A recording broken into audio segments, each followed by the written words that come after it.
કેટલા વાગ્યાનો બનાવ, કઈ રીતે બનાવ બને, ફરિયાદી કોણ અને શું મામલો? કૃષ્ણનગર પોલીસ સ્ટેશન વિસ્તારમાં આજે સવારે મારુતિ પ્લાઝા છે. મારુતિ પ્લાઝાની જોડે એડીસી બેંક આવેલી છે. એડીસી બેંકમાં જે અમારો ફરિયાદી છે, ફરિયાદી બાપુનગરમાં આંગડિયા પેઢી છે. આંગડિયા પેઢીમાંથી 50 લાખ ઉપાડીને કોઠિયા હોસ્પિટલ તરફ જતો હતો. એ દરમિયાન પોતાની 4 વ્હીલર કારમાં જતો હતો. એ દરમિયાન એક 2 વ્હીલરમાં 2 જણા આવે છે અને એ લોકોની ગાડી જોડે પકડાવે છે. ત્યારબાદ એની જોડે બોલાચાલી કરે છે. એ દરમિયાન બીજા એના જે અન્ય સાગરીતો હતા, એની જે 2 જણા હતા, એ લોકોએ પણ આ લોકો જોડે માથાકૂટ કરીને ગાડીમાંથી 50 લાખનો લૂંટ કરીને ફરાર થઈ ગયેલા છે. આ બાબતે કૃષ્ણનગર પોલીસ સ્ટેશનમાં ગુનો દાખલ કરવાની તજવીજ ચાલુ છે. તેમજ અમારી અલગ અલગ ટીમો બનાવીને એને ડિટેક્ટ કરવા માટે પ્રયત્નો કરવામાં આવી રહ્યા છે. ભોગ બનનાર કોણ છે અને પૈસા પોતાના હતા, અન્ય કોઈના હતા, એ શું?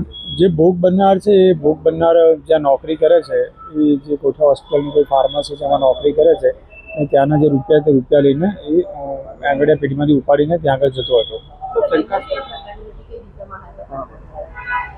જે એમઓ હતી, આ લોકોની એમઓ હતી કે એક્સિડન્ટ કરીને જે ગાડી ચાલકો છે, ગાડી ચાલકોને એક્સિડન્ટના બહાને લોકોને વાતચીતમાં કરવાના અને એ લોકો જોડે માથાકૂટ કરીને એમનો અન્ય કોઈ સાગરીત હોય, અન્ય સાગરીત એમાંથી પૈસા લૂંટીને જતો રહે છે. એ રીતની એમઓ હતી. એ બાબતની હાલમાં તપાસ ચાલુ છે અને અમારી અલગ અલગ ટીમો એના સીસીટીવીઝને ચેક કરી રહી છે.